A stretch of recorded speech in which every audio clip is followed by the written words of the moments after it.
Hey guys, welcome back to my channel study with Jyoti. तो आज मैं आपको सरदारी लड़ाई के बारे में बताने वाली हूँ जो झारखंड के टॉपिक से रिलेटेड है। सरदारी लड़ाई। तो सरदारी लड़ाई को मुल्की लड़ाई या मिल्की लड़ाई भी कहते हैं, ठीक है। और इसका नेतृत्व कोल सरदारों ने किया था। तो इस सरदारी लड़ाई को मुल्की लड़ाई भी के नाम से भी जाना जाता है। और इसका नेतृत्व किसने किया था? इसका नेतृत्व कोल सरदारों ने किया था, जो कोल विद्रोह के समय अपनी मातृभूमि की ज़मीन छोड़कर असम के चाय बागानों में काम करने भाग गए थे। तो ये जो कोल विद्रोह हुआ था उसके समय क्या हुआ था कि ये लोग जो थे, ये कोल सरदार जो थे, वे अपनी मातृभूमि को छोड़कर, अपनी ज़मीन को छोड़कर असम के चाय बागानों में काम करने भाग गए थे। और इसी बीच जितने दूसरे लोग थे वो उनकी ज़मीन पे उन्होंने उसे हथिया लिया, ठीक है। क्योंकि कोल सरदार जो थे वो कोल विद्रोह के वजह से अपनी ज़मीन छोड़कर असम के चाय बागानों में काम करने भाग गए थे। और इसी बीच क्या होता है कि बाकी जितने लोग रहते हैं वो उनकी ज़मीन को हथिया लेते हैं और कुछ वर्ष बाद वे लौटते हैं। तो कुछ वर्ष बाद क्या होता है कि वो कोल सरदार लौटते हैं और ज़मीन के मालिकों ने उन्हें ज़मीन लौटाने से मना कर दिया। तो जब वे लौटते हैं, देखते हैं कि उनकी ज़मीन हथिया ली गई है, तो उन्होंने कहा कि हमें अपनी ज़मीन वापस चाहिए, लेकिन उन्हें वो ज़मीन वापस नहीं मिलती है। और अपनी ज़मीन के लिए उन्होंने 40 वर्ष लड़ाई की। तो इस तरह उन्होंने अपनी ज़मीन को पाने के लिए उन्होंने लगभग 40 वर्ष की लड़ाई की। और इसमें मुंडा और उराव भी शामिल हुए और 3 चरणों में उसको विभाजित भी किया गया। तो इस तरह क्या होता है कि ज़मीन को वापस लेने के लिए ही लड़ाई की जाती है। और इसमें कौन कौन शामिल होते हैं? इसमें मुंडा शामिल होते हैं, उराव शामिल होते हैं, ठीक है। और 3 चरणों में इसका विभाजन किया जाता है। तो सबसे पहले हम देखेंगे कि 1858 से 81 ईस्वी जो प्रथम चरण रहता है, उसमें भूमि आंदोलन का आरंभ जो होता है वो छोटा नागपुर खास से होता है। और सोनपुर, वसिया, दोईसा और खुखरा आंदोलन के मुख्य कारण थे। तो इस तरह सोनपुर, वसिया, दोईसा और खुखरा आंदोलन के मुख्य कारण थे, ठीक है। भूमि आंदोलन जिसे कहते हैं। और भूमि आंदोलन को देखते हुए सरकार ने भुईहरी काश्तकारी सर्वेक्षण का निर्णय लिया। तो जिस तरह भूमि आंदोलन हो रहे थे, उन्हें देखते हुए क्या होता है कि जो सरकार होती है वो भुईहरी काश्तकारी सर्वेक्षण का निर्णय लेती है और इस काम की जिम्मेदारी देती है लाल लोकनाथ को। तो ये जिम्मेदारी दी जाती है सरकार के द्वारा लाल लोकनाथ को भुईहरी काश्तकारी सर्वेक्षण का काम दिया जाता है। और इसमें उन्हें कहा जाता है कि वो सारा सर्वेक्षण करके बताएं, ठीक है। और सर्वेक्षण के आधार पर क्या होता है कि 1867 का छोटा नागपुर जो छोटा नागपुर टीनेंट जो एक्ट होता है 1867, छोटा नागपुर टीनेंट एक्ट होता है, वो पारित किया जाता है। जिसके अनुसार क्या होता है कि पिछले 20 वर्षों में जिन रैयतों से भुईहरी ज़मीन छीनी गई थी उन्हें वापस लौटाना के लिए ऐसा किया जाता है। कि सर्वेक्षण के आधार पर जो 1867 में मैंने बताया कि एक भुईहरी काश्तकारी सर्वेक्षण होता है, उसमें क्या होता है कि लाल लोकनाथ को ये सौंपा जाता है कि वो भूमि का सर्वेक्षण करे और उसके बाद बताए। तो उसके बाद सर्वेक्षण के आधार पर क्या होता है कि 1867 में छोटा नागपुर टीनेंसी एक्ट को पारित कर दिया जाता है, जिसके अनुसार क्या होता है कि पिछले 20 वर्षों में जिन रैयतों से भुईहरी ज़मीन छीनी गई थी उसे वापस लौटाने के लिए कहा जाता है, ठीक है। जो पिछले 20 वर्षों में जितनी भी ज़मीनें छीनी गई है, ठीक है। आगे देखते हैं। तो ज़मीन लौटाने की प्रक्रिया जो होती है वो 1867 से 1880 तक चली। तो ये जो ज़मीन लौटाने की जो एक प्रक्रिया होती है, ठीक है, 1867 से 1880 तक वो चलती है।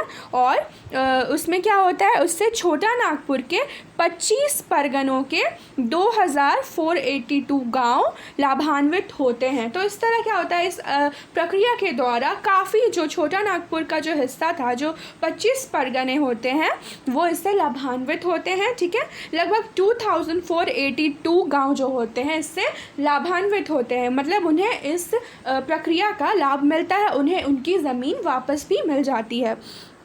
और इस तरह इसके द्वारा भुईहरी एवं मांझियस काश्त संबंधी विवाद का अंत भी हो जाता है। तो इस तरह जो भुईहरी ज़मीनों को लेकर जो विवाद चल रहा था वो भी समाप्त हो जाता है, लेकिन यह पुनः सरदारों को संतुष्ट नहीं कर सका।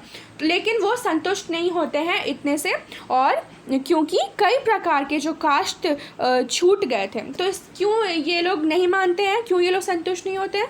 क्योंकि कई प्रकार के जो काश्त थे वो इस लाभ से छूट गए थे, मतलब उन्हें लाभ नहीं मिला था। तो अब मैं उदाहरण के लिए आपको बताती हूँ कि किसे किसे ये लाभ नहीं मिला था ये प्रक्रिया का।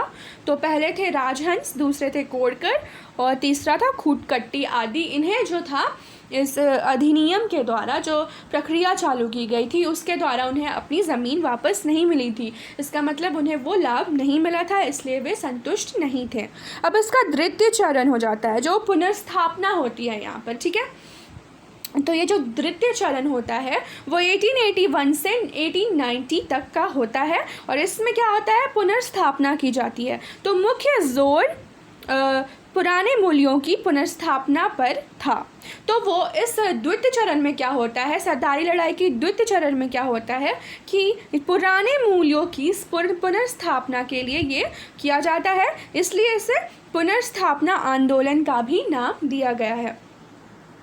1879 के याचिका में मुंडाओं ने दावा किया कि छोटा नागपुर उनका है।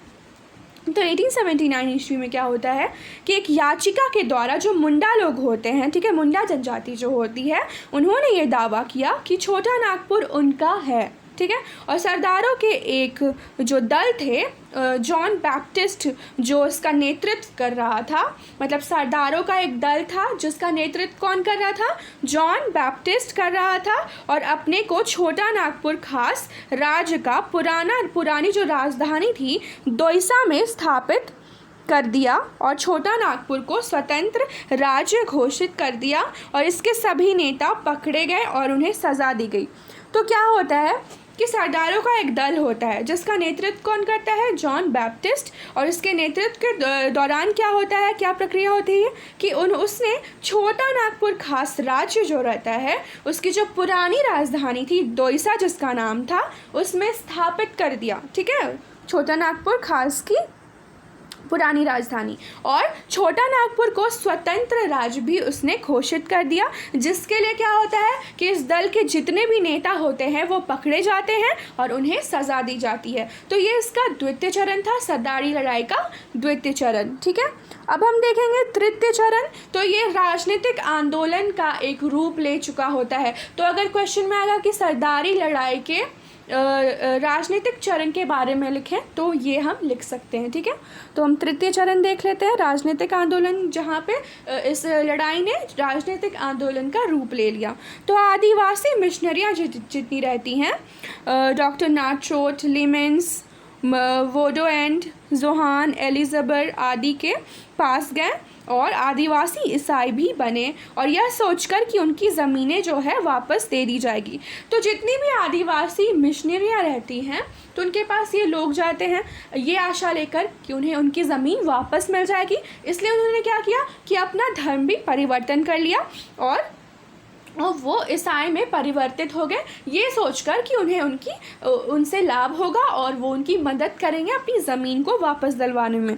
इसलिए मिशनरियों से उनका मोह भंग हो गया। लेकिन क्या होता है आगे चलकर कि ये जो मिशनरियाँ होती है वो उनका कोई सहयोग नहीं करती है, मतलब आदिवासियों का कोई सहयोग नहीं करती है।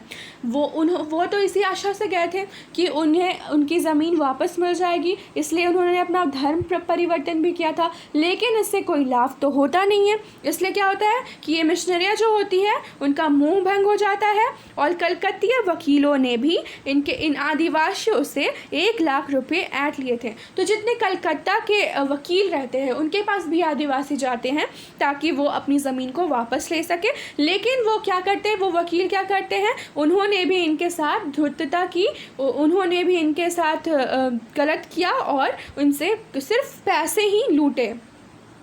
वे ब्रिटिश अधिकारियों को भी अपना शत्रु मानने लगे। तो इस तरह क्या होता है कि वे ब्रिटिश अधिकारियों को भी अपना शत्रु मानने लगते हैं। और 1892 में क्या होता है कि उन्होंने विदेशियों को मारने का षड्यंत्र भी रच लिया। तो 1892 में आदिवासियों ने क्या किया कि 1892 में विदेशियों को मारने का उन्होंने एक षड्यंत्र रचा, लेकिन योग्य नेतृत्व के अभाव में ये सफल नहीं हो पाता है क्योंकि उनके पास कोई नेतृत्व करता नहीं रहता है।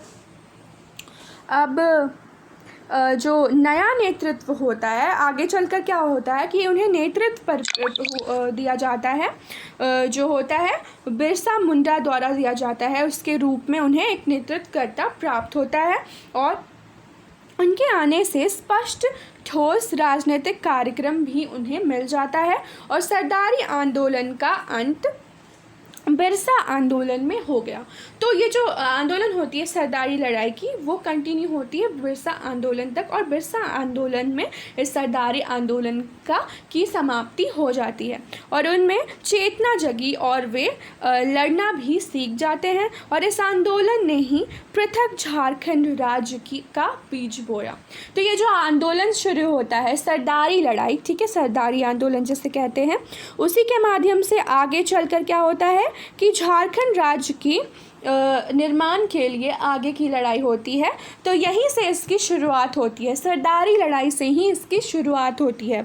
ठीक है, तो ये सरदारी लड़ाई मैंने आप लोगों को समझा दिया। ठीक है, आई होप आप लोगों को समझ में आ गया होगा। ठीक है, और अगर आपको ये वीडियो अच्छा लगा तो इसे लाइक करें, शेयर करें और अगर आपने अभी तक मेरे चैनल को सब्सक्राइब नहीं किया है तो इसे सब्सक्राइब भी ज़रूर कर लें। Thank you.